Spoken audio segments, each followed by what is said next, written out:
বাবা, চাতক যেমন বাঁচে মেঘের বরিশন বিনে, চাতক বাঁচে কেমন মেঘের বরিশন বিনে।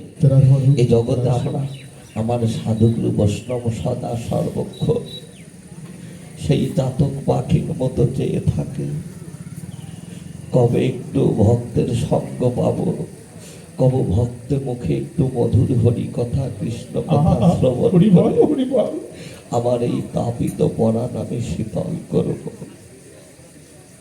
তাই তো তারা ঘরে রইতে পারে না, যেন ঘরের বাহির হয়ে যায়। হেমশাই অতিগুরা, হেম শব্দের অর্থ হলো বাবা সোনা। কোন সোনা? এহ জগতের সোনার সঙ্গে বৈষ্ণব কবি তুলনা করলে হেম শব্দের অর্থ সোনা, শয়ে মানে হলো অতিক্রম।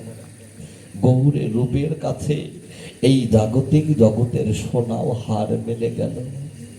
কেমন করে? বৈষ্ণব কবি তিনি একটি সোনার হার তৈরি করে আমার গৌরের গলে পরিয়ে দিলেন। দেখলেন এই সোনার রূপটাই বেশি না আমার গৌরের রূপটাই বেশি?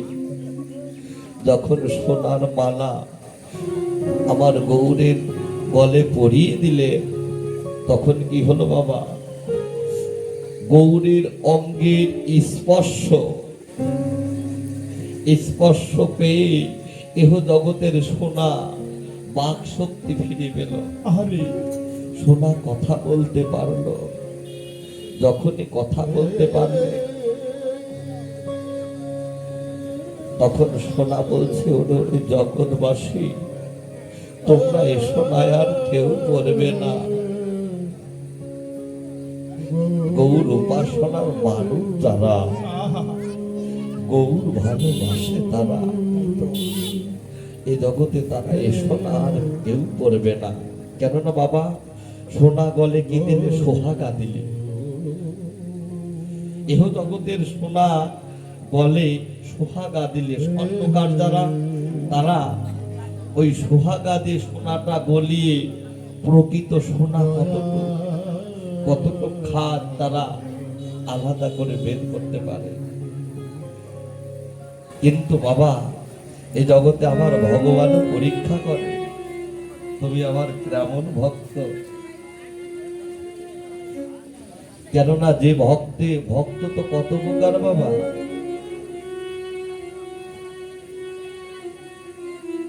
মহাজন বললে এই জগতে ভক্ত হলো দুই প্রকার। একটা ভক্ত আছে বাবা, সে এহ জগতের সাজগোজ করে সেজে বেশভূষণ ধারণ করে থাকে, মানুষ দেখায়, কিন্তু তার মধ্যে থাকে চাওয়া পাওয়া। আর এই জগতে যারা জ্ঞানী ভক্ত বাবা, গীতার ৭ম অধ্যায় ১৬ মন্ত্রে বললেন, চতুর্বিদ্যা ভজন্ত মাঙ্গন সুকৃতিন, হে অর্জুন আত্মজিজ্ঞাসু তাত্য ভারিত্য ভরত শোভা। হে অর্জুন, এই জগতে ভক্ত কয় প্রকার জানো? এই জগতে আমার ভক্ত হলো ৪ প্রকার। আত্ম অর্থনিশু, জিজ্ঞাসু, জ্ঞানী। এই জগতে আত্মভক্ত কারা? আত্মভক্তের চাওয়া পাওয়া কি? আমার ৫ লাখ আছে, আমি যেন সামনের বছর আস্তে আস্তে যেন আমার ৫ লাখ জোগাড় করতে পারি। তার মধ্যে শুধু চাওয়া পাওয়া। আর অর্থনিশু, হে প্রভু, তুমি আমার অনেক অনেক টাকা পয়সা ধন সম্পদ দিয়ে আমায় ভরে রাখো, আমার ঘরটা ভরে রেখো। তার মধ্যে শুধু চাওয়া পাওয়া। আর জিজ্ঞাসু, এই জগতে দেখবেন কোন ভক্ত যদি একজন বৈষ্ণবকে দর্শন করে, তাকে বলবে, তুমি কি ভক্ত? তুমি বৈষ্ণব? তোমার পরিবার কি? নানা প্রকারের প্রশ্ন। আর এক ভক্ত আছে হলো জ্ঞানী। জ্ঞানী ভক্ত চাওয়াটা কি বাবা? এ জগতে যারা জ্ঞানী ভক্ত তার মধ্যে কোনো চাওয়া পাওয়া থাকে না। এই জগতে যেমন আমরা বলি, হে প্রভু তুমি আমায় সুখে রাখো, আমার সন্তানকে সুখে রাখো, আমার পিতা মাতা, আমার পুত্র, আমার স্ত্রীকে সুখে রাখো, আমার স্বামীকে সুখে রাখো, কিন্তু কোনোদিন বলি না হে প্রভু তুমি সুখে থেকো।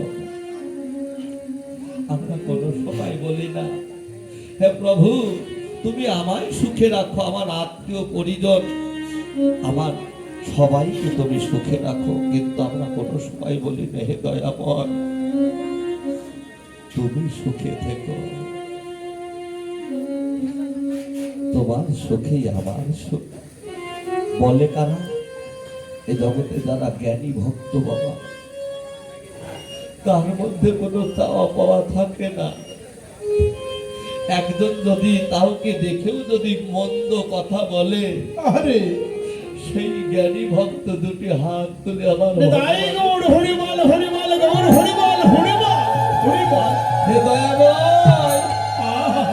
তুমি একবার কৃপা করো, ও জানো অতি শীঘ্রই জানো তোমার পথে আসে। ও তাই বলুক না কেন তুমি ওর কথা মনে করো না, তুমি ওকে চৈতন্য জ্ঞান দান করো, ও পথে আসে। জ্ঞানী ভক্তর চাওয়া কি হে প্রভু এ জগতে যত পারো দুঃখ জ্বালা যন্ত্রণা ব্যথা বেদনা তুমি আমার মাথায় চাপিয়ে দাও হে প্রভু, কিঞ্চিৎ পরিমাণ সইবার মতো সুযোগ করে দিও। কেননা আমি শত কষ্টের মাঝে থেকেও, শত যন্ত্রণা ব্যথা বেদনার মাঝে থেকেও আমি যেন তোমার ওই নামটুকু যেন ভুলে না। এ জগতে বাবা দুঃখ দিয়ে যাদের জীবন গড়া তাদের আবার দুঃখ কিসের? তাই তো বলে হে প্রভু তুমি সুখে থাকো, তোমার সুখী আমার সুখ। এ জগতে যারা এতটুকু আত্মনিবেদন ভগবানের চরণে করে বাবা, তারা কি কখনো দুঃখে থাকে বাবা? এ জগতে তারা সুখে থাকে। যাদের ভগবান বলে প্রাণ কাঁদে, যারা ভগবান গুরু গোবিন্দের চরণে সমস্ত কিছু অর্পণ করে দেয়, এ জগতে আমার ভগবান বললেন আমি সব সইতে পারি, আমি সব সইতে পারি, আমি দুটি জিনিস সইতে পারি না। একটা হলো ভক্তের অহংকার, আর একটা হলো ভক্তের নয়নের গঙ্গা জল। কোন ভক্ত যদি বলে আমি রাজা, আমি জমিদার, আমার তো ধন সম্পদ কোনো কিছুর অভাব নেই, যদি রাজভোগ সাজিয়েও যদি ভগবানের ভোগ লাগায়, সেখানে যদি কিঞ্চিৎ পরিমাণ ভক্তি না থাকে বাবা, আমার ভগবান বললেন আমি কোনোদিন ঘুরে ওই দিকে তাকাই না। এ জগতে যদি কোনো ভক্ত কিছুই দিতে না পারো, যদি এই দুটি নয়নের জল বিসর্জন করে কেউ যদি বলে হে প্রভু আমার বলতে কি আছে, আমি তোমার ওই রাতুল চরণে কিবা দেব, আমার তো দেবার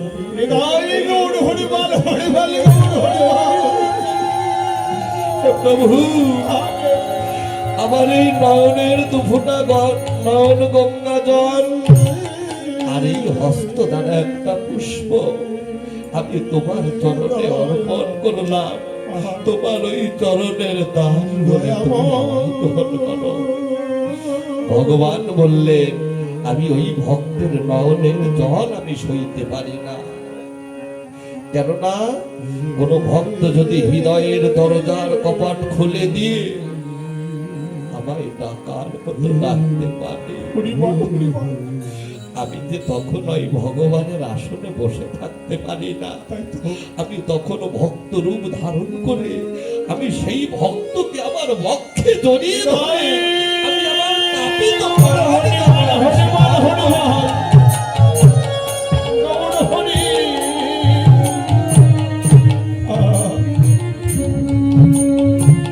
গৌর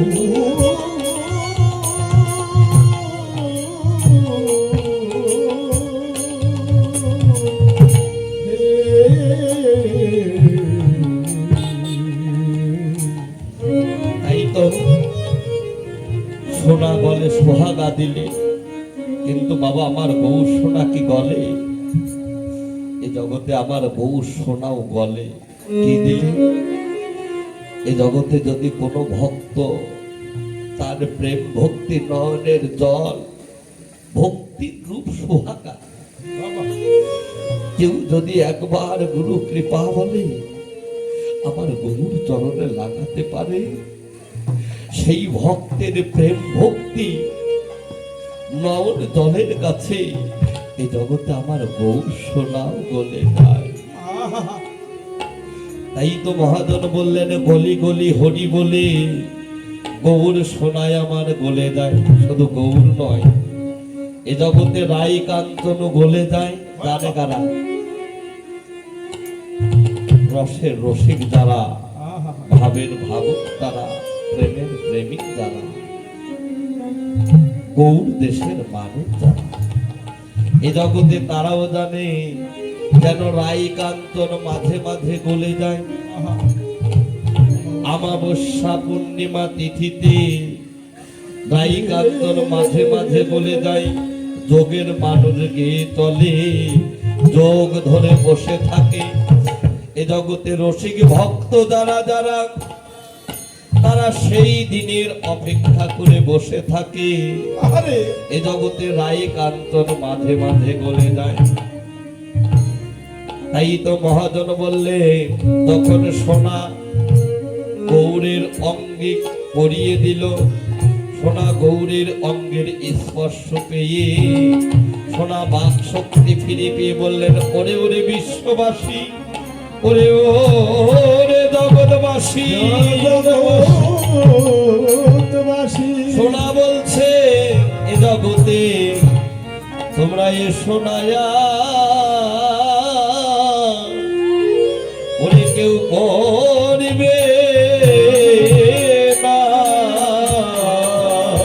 তোমরা এসো না, আর কেউ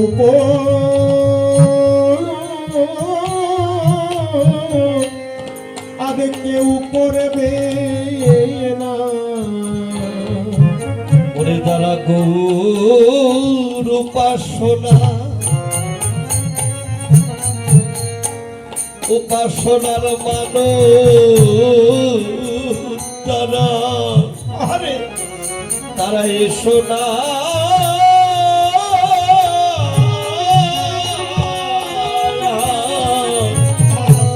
কেউ করবে না। আমার গৌর সোনা মানুষ যারা, ওগো তারা এসো না, করবে না। আমার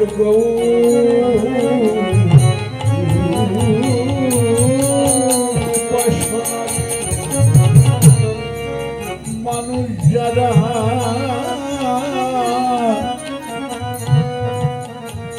তোমরা এসো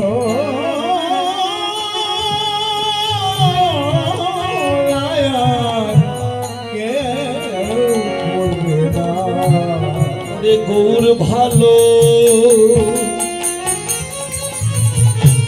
জগতে বাসে যারা,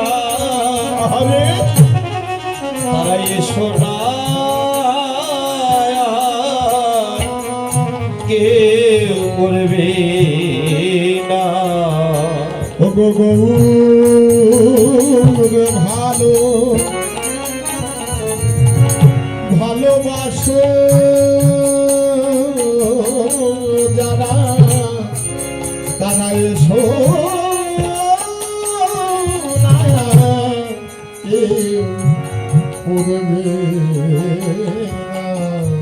তাহলে তারা এই সোনা কেউ করবে না।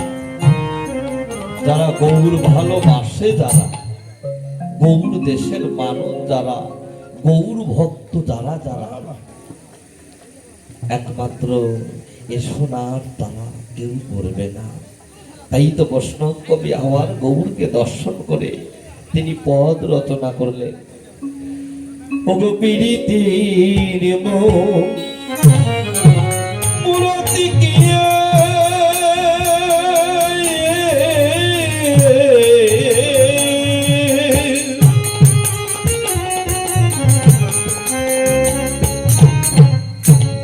বলি অরূপ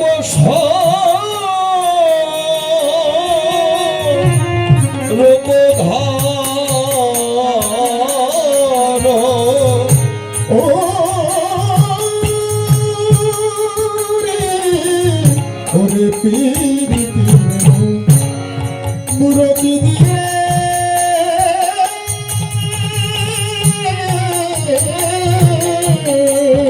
ওরে অরূপ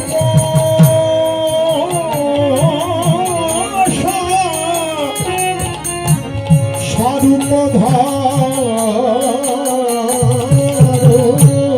ওরে ওই সর্ব অতি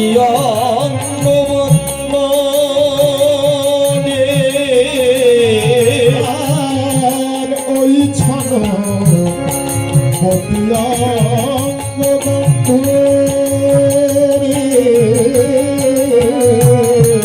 ওই ছাড় পতিয়া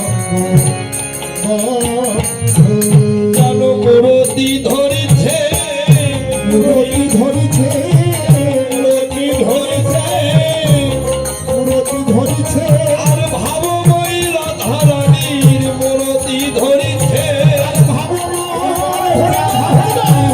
মূরতি ধরিছে ভাবময়ী রাধারানীর মূরতি ধরেছে,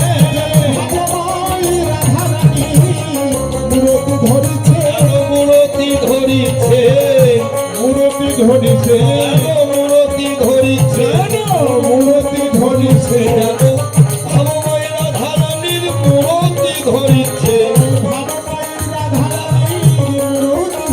শিবের মূরতি না শিব বলে হরি নামের প্রেম দিয়ে, হরি হরিনামার প্রেম দিয়ে হরিনামার প্রেম দিয়ে ওই ছাড়ো অতি অঙ্গ ওই ছাড়ো অতি অঙ্গ গৌর হরি তিনি আবার পদ রচনা করলেন গৌরকে দর্শন করে, যেন পীড়িতির মূরতি গিয়ে অরূপ স্বরূপ ধরো ওই সন প্রতি অঙ্গবন্ধ। যেন মূরতি ধরেছে, ভাবময় রাধারানীর মূরতি ধরেছে, যেন জীবের কুরতি নাসিবে নাসিবে বলে কি দিয়ে, হরি নামার প্রেম দিয়ে। যেন গৌর হরি নিজেই মূরতি ধারণ করেছে এই জগৎদীপকে মুক্তি করবে বলে, উদ্ধার করবে বলে। তাহলে এই যে পীড়িতি বাবা, এই পীড়িতি মানে হলো ভালোবাসা, তাই না? আমরা জানি পীড়িতি মানে হলো ভালোবাসা, কিন্তু কোন ভালোবাসা?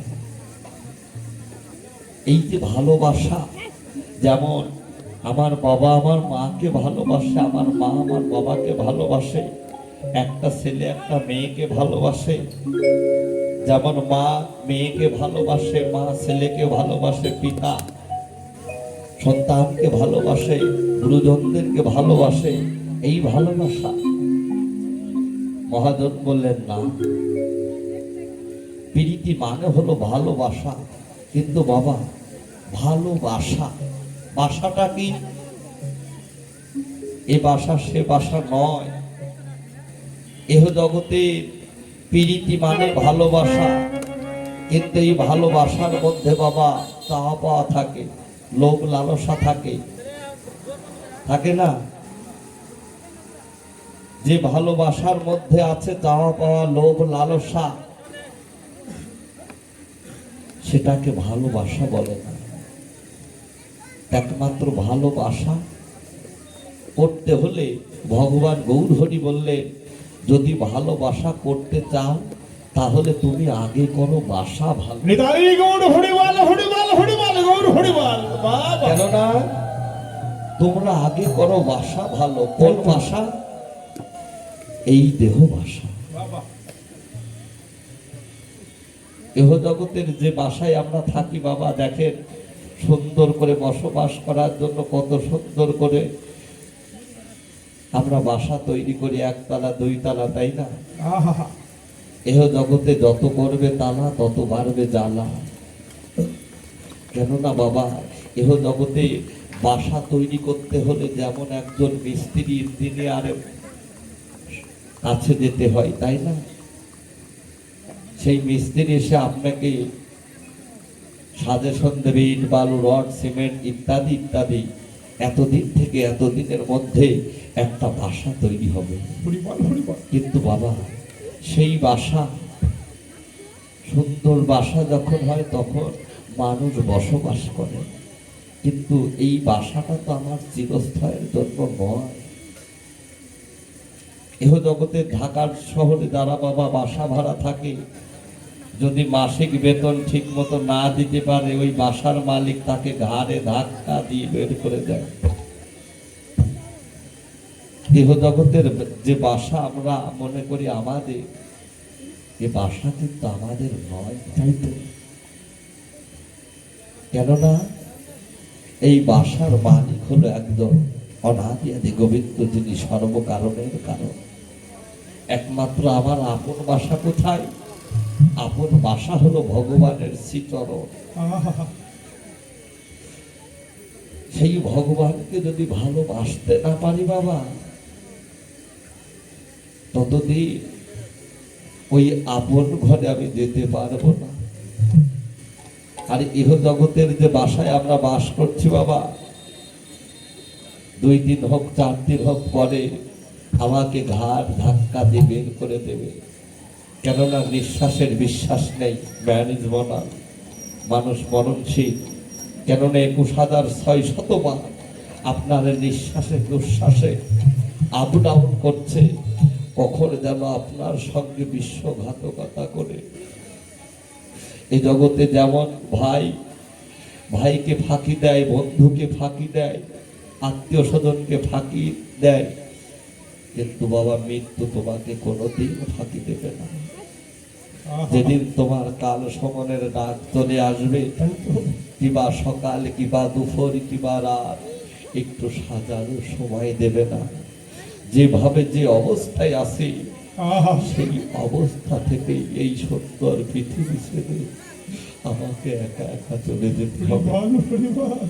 তাই তো ভগবান বললেন, যদি আমার চরণ পাবার যদি কিঞ্চিৎ বাসনা তোমাদের থাকে, তোমরা আগে করো এই বাসা ভালো।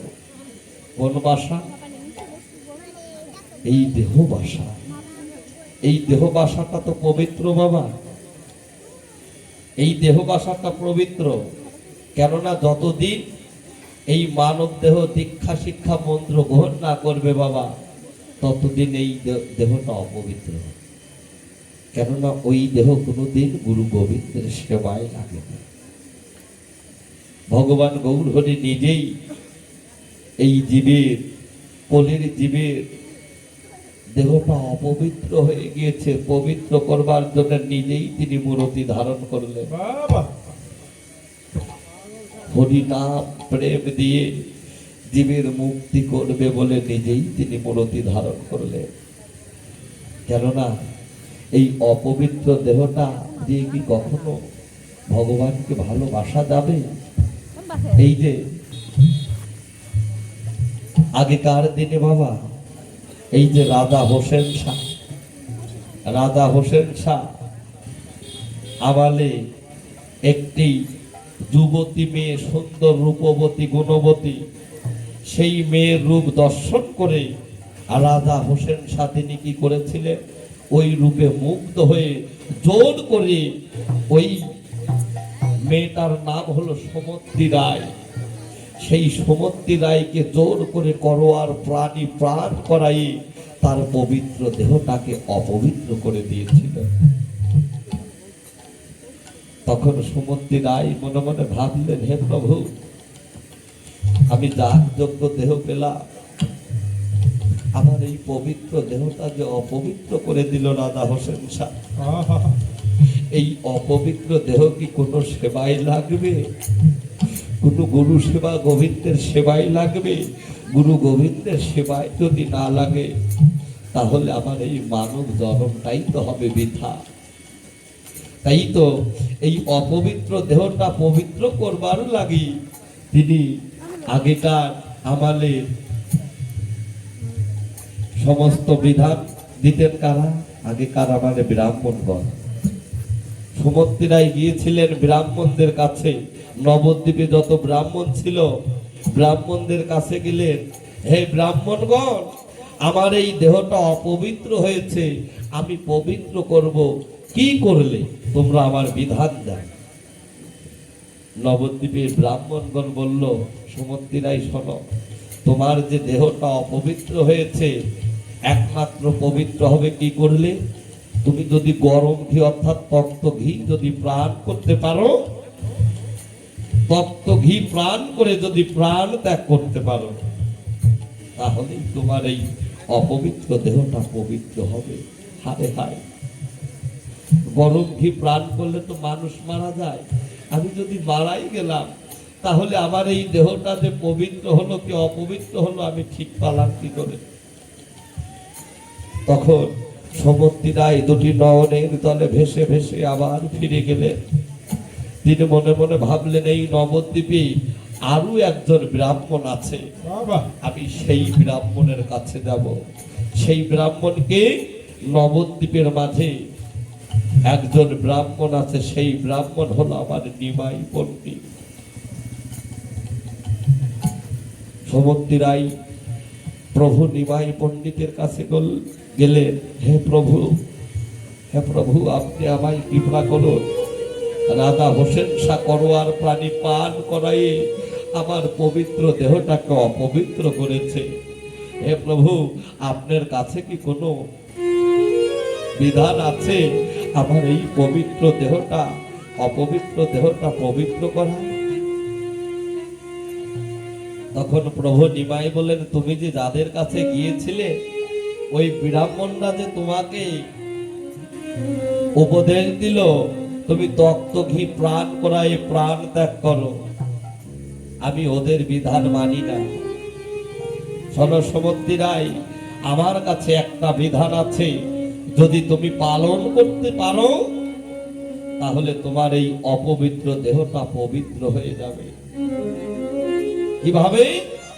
সুমতি রায়, তুমি ইহা ছাড়ি যাও বৃন্দাবন, নিরন্তর করো গিয়া হরিনাম রাই গৌর হরিমাল হরিমাল গৌর হরি হরিমাল হরিমাল হরিমাল। তুমি এই গৃহ ছাড়ি যাও বৃন্দাবন, আরে নিরন্তর করো গিয়া হরিনাম সংকীর্তন। তাহলেই তোমার হরিনাম যদি তুমি করতে পারো নিরন্তর ভক্তি চিত্ত ভাবে, তাহলে তোমার নামেই এই অপবিত্র দেহটা পবিত্র হয়ে যাবে। দেখেছেন বাবা, হরি নামের কত গুণ, এই নামের যে কত গুণ, নাম আমরা করতে পারি না বিধায় ওই নামের কৃপা আমার হয় না। কেন হয় না? ওই যে নারদ তার বিনা সুরে হরিনাম করতেন, কিন্তু নারদ কোনোদিন জানতো না হরিনামের মাহাত্ম্যটা কি। নারদ বিনা সুরে হরিনাম করতেন, কিন্তু নারদ জানতেন না এই হরিনামের মাহাত্ম্য। তাই প্রভু নারায়ণের কাছে গিয়েছিলেন, হে প্রভু নারায়ণ, হে প্রভু, আমার বিনা সুরে আমার জনম জনম ধরে আমি হরিনাম করছি, কিন্তু আজ পর্যন্ত আমি হরিনামের মাহাত্ম্য জানতে পারলাম না, হরিনামের মহিমাটা কি, আপনি কৃপা করে আমায় জানিয়ে দিন। প্রভু নারায়ণ বলল, তুমি এক কাজ করো, তুমি ব্রহ্মার কাছে যাও, তার মুখে নাম করে ব্রহ্মা, তুমি ওখানে গেলে হরি নামের মাহাত্ম্যটা তুমি জানতে পারবে। নারদ গেলেন ব্রহ্মার কাছে, হে ব্রহ্মা, চার মুখে নাম করো, একবার কৃপা করে তুমি আমায় হরি নামের মাহাত্ম্য জানিয়ে দাও। ব্রহ্মা বললেন, নারদ তার মুখে নাম করে আমি কি জানি হরি নামের মাহাত্ম্য? আমি বলতে পারবো না। তুমি শিবের কাছে যাও, পঞ্চানন 5 মুখে নাম করে, তুমি সেখানে গেলে হরি নামের মাহাত্ম্য জানতে পারবে। নারদ আবার শিবের কাছে গেলেন। শিব, 5 মুখে নাম করো, একবার কৃপা করে তুমি আমার হরি নামের মাহাত্ম্য জানিয়ে দাও। শিব বললেন, নারদ, 5 মুখে নাম করে আমি আর কি হরি নামের মাহাত্ম্য জানি? আমি জানি না, আমি বলতে পারবো না, আমি জানি না। আমি 5 মুখে নাম করি বটে, আমি আজ পর্যন্ত এই হরি নামের মাহাত্ম্যটা জানতে পারিনি। ব্রহ্মাও পারলেন না, শিবও পারলেন না। নারদ আবার গেলেন প্রভু নারায়ণের কাছে। তখন প্রভুর কাছে বললেন, প্রভু আপনি যে পাঠালেন ব্রহ্মার কাছে, ব্রহ্মাও পারলেন না, শিবও পারলেন না, তাহলে আপনি একবারে কৃপা করে আমায় জানিয়ে দিন। তখন নারায়ণ বলল, নারদ তুমি আর একটি কাজ করো। কি কাজ? তুমি একটু জমালয়ে যাও, তুমি একটু জমপুরে যাও, জমপুরে গিয়ে তুমি পরিক্রমা করে আসো। তুমি ওখানে গেলে নামের মাহাত্ম্য জানতে পারবে।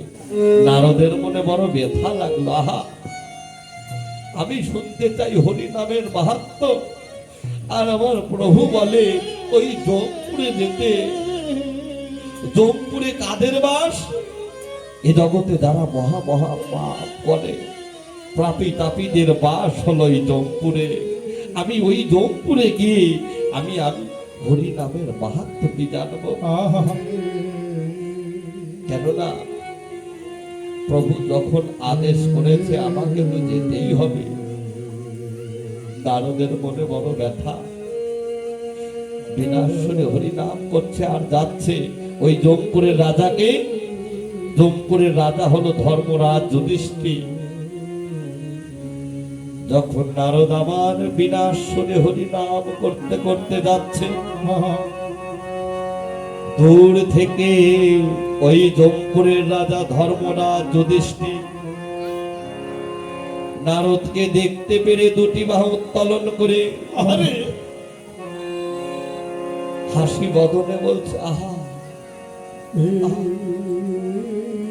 এসো নারদ, এসো, তোমার মতো ভক্তকে দর্শন করে আজ আমার মনে বড় আনন্দ যাচ্ছে। এসো, একবার এসো। নারদকে বক্ষে জড়িয়ে ধরে আলিঙ্গন করছে আর বলছে, নারদ, আমি যে জমপুরের রাজা, এখানে তো কোনো সাধুগুরু বৈষ্ণব আসে না। তোমার মতো বৈষ্ণবকে দর্শন করে আজ আমার মনে বড় আনন্দ হলো। কিন্তু তুমি কেন এসেছো?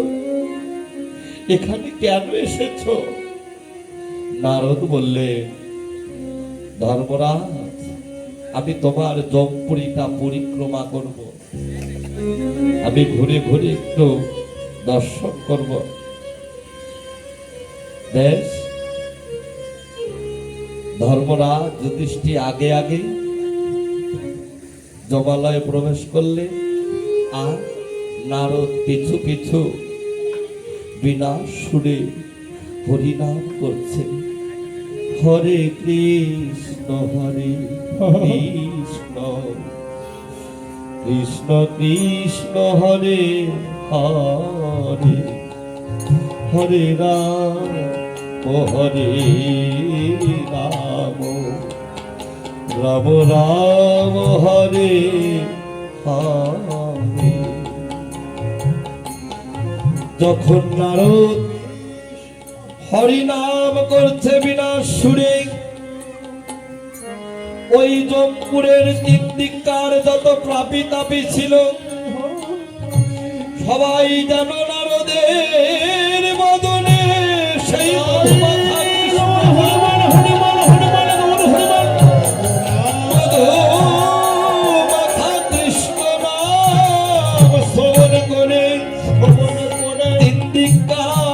পাপী তাপী বদনে হরিবল হরিবল হরিবল বলে যেন তিন দিককার প্রাপী তাপি উদ্ধার হয়ে গেল। আর একটা দিক রইল বাকি, রৌরব নরক দক্ষিণ ভাগ। তখন ধর্মরাজ বললেন, নারদ তুমি এখানেই দাঁড়িয়ে যাও, সামনের দিক আর যেও না। কেন তুমি বুঝতেছ না? তোমার বদনে এই কৃষ্ণ নামের ধ্বনি শুনে আমার তিন দিককার যত পাপী তাপী ছিল সবাই যেন উদ্ধার হয়ে গেল। আর একটা দিক রইল মাত্র বাকি, রৌরব নরক দক্ষিণ ভাগ। ওরাও যদি উদ্ধার হয়ে যায় তাহলে আমি এই রাজ্যটা চালাবো কি করে? তাই তো নারদকে ফিরাই দিলে। নারদ যেন ফিরে আসছে আর নয়নের জলে ভেসে ভেসে মধুমাখা নাম করছে আর কেঁদে কেঁদে বলছে, হে প্রভু তোমার নামের যে এত গুণ, এত ক্ষমতা, এ জগতে যদি মহাপাপীও হয়ে যায়, যদি পাপ শূন্য দেহে যদি একবার নাম করতে পারে, সেও নামে উদ্ধার হয়ে যায়। নামের কি মহিমা!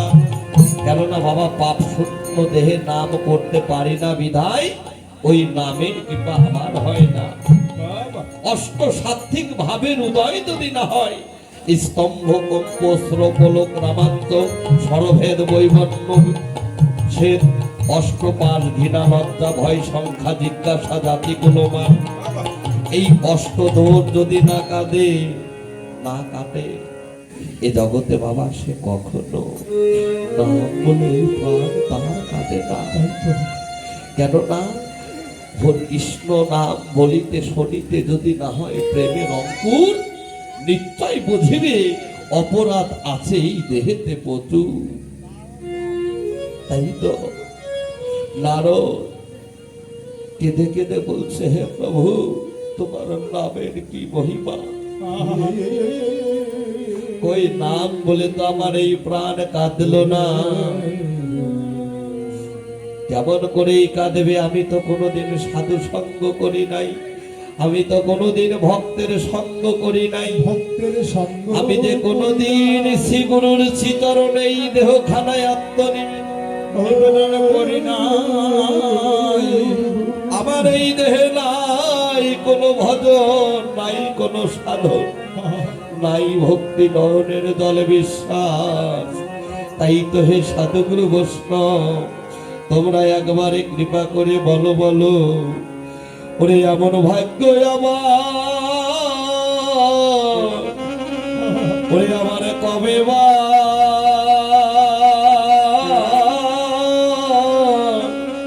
ওরে কবে বা হবে, আরে হবে রে।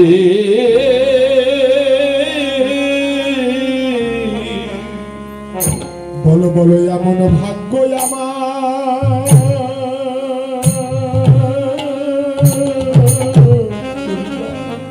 ওরে আমার কবে বা,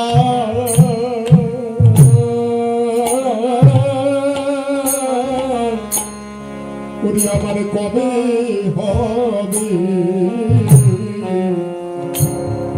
হবে রে।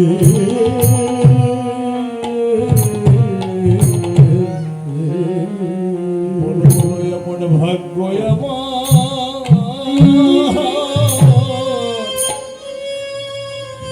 আমার কবে বা,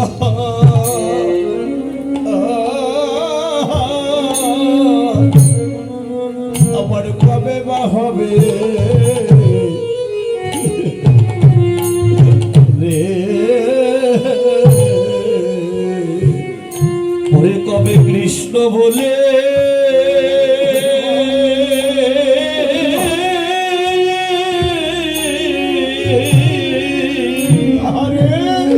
আমারে প্রাণ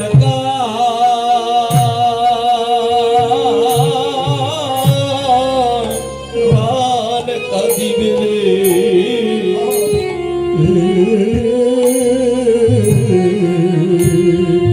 এমন ভাগ্য আমার, ওরে কবে বা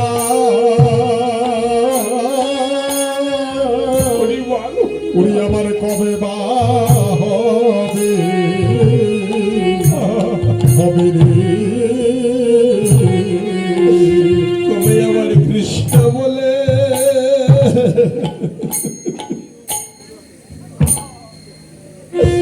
কবে আমার কৃষ্ণ বলে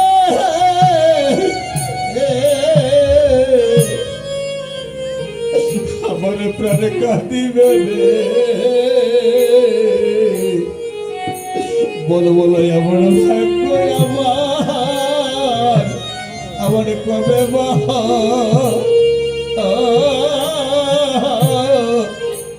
আমার কবে বা হবে রে ওরে কবে কৃষ্ণ বলে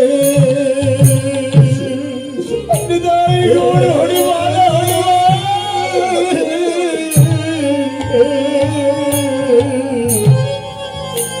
আমার প্রাণ কাঁদিবে প্রাণ কাঁদিবে এমন ভাগ্য আমার ওরে আমার কবে বা হরি বল হরি আমার বল কবে হবে হবে রে বলি এই দেহের গোনা দিন গুলি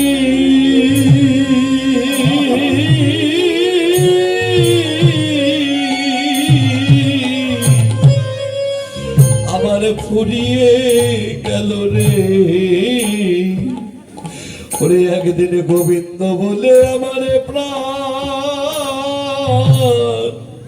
প্রাণে কাঁদলো ও কাঁদলো না রে আমার দেহের গুণা দিনগুলি হরি বল হরি বল হরি বল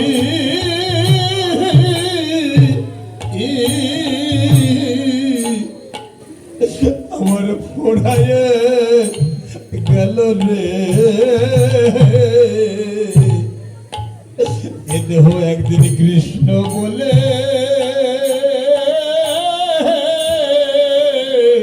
এ প্রাণ কাঁদিল ও কাঁদল নায়া রে হরি এই দেহে রূপ গেল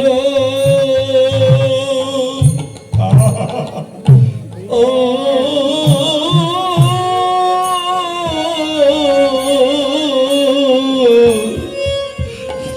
মনে তুলে গেল রে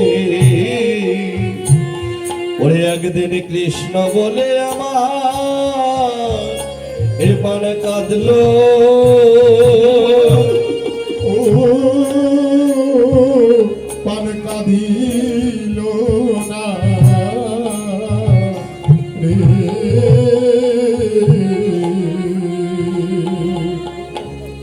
এভাবে আমার গোনা দিন গুলি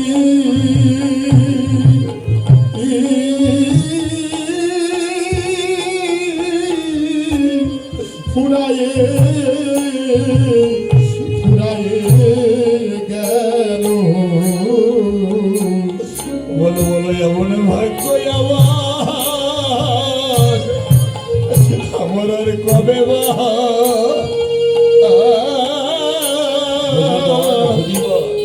আমার কবে বা হবে রে ওরে আমার এই দেহে রূপ গেল ও যৌবন ফুরায়ে গেল বলো বলো এমন ভাগ্য আমার আর কবে বা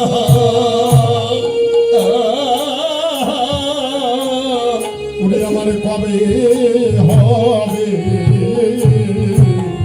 হবে রে দিনে দিন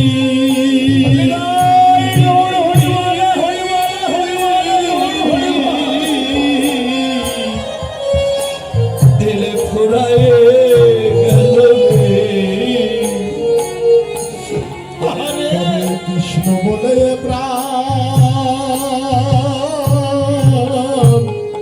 প্রাণে কাঁদিবে আমার প্রাণে কাঁদিবে